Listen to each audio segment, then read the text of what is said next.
In a previous video, we saw how in phrases like this, вот студенты, которые живут в старом общежитии. Который can be replaced with a participle. Вот студенты, живущие в старом общежитии. Here we have a present active participle, живущие, because the students are active, they're doing something in the second clause. But what about an example like this? Вот информация, которую публикует наша фирма в режиме онлайн. Now here the information itself is not doing anything in that second clause. Instead, something is done to it. Our company is publishing it. That's why we see that accusative ending, которую. It's a direct object. It has a passive role. So we can express the same idea with the present passive participle. Вот информация, публикуемая нашей фирмой в режиме онлайн. And we use the instrumental case here to express who carries out the action, by whom the action is done, нашей фирмой. So how do we get this form? The present passive is maybe the easiest of the participles to form.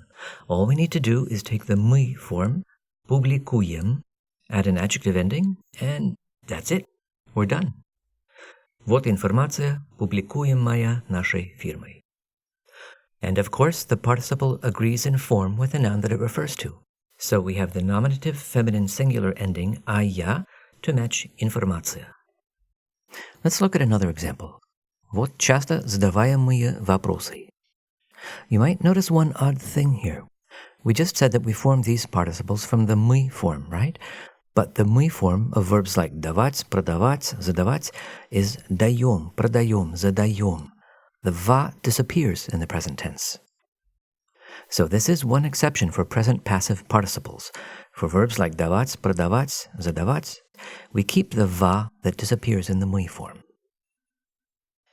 And there is one other slightly different form. A small handful of verbs have the suffix ом. Ведомый, несомый. So you may see an example like this. Нет, уверенно ответил Саша, ведомый своим предчувствием. But these forms with ом are pretty rare. And one last odd note, with a number of really common verbs like писать, пить, брать, and a few others, we basically never use present passive participles. So if you need to talk about things that are being written, drunk or taken, etc., just use который. Although you don't need to worry about using present passive participles in conversation, you might see a few that you'll want to recognize just as vocabulary. From обвинять to accuse, we have обвиняемый, the accused, a defendant. With называть, так называемый, so-called. With уважать, уважаемый, literally respected. It's a standard way to start a formal letter. And любимый, favorite, because your favorite is something that is loved. And you might see a few adjectives that are formed in a very similar way, often with the prefix не, for the sense that something can't be done.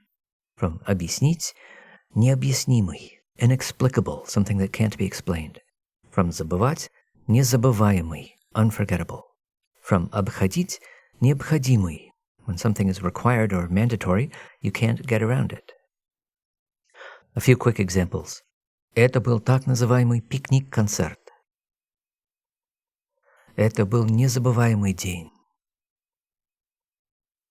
Я получил все необходимые документы. Summing up, when который is in the accusative, we can express the same idea with the present passive participle. They're easy to form, just take the мы form in the present tense and add an adjective ending. There's one important exception to this. Verbs formed from давать keep the va in this participle. Задаваемый, продаваемый. A number of common verbs don't have present passive participles in common usage. A few adjectives look like present passive participles, but have the sense that something can't be done. Незабываемый, необъяснимый.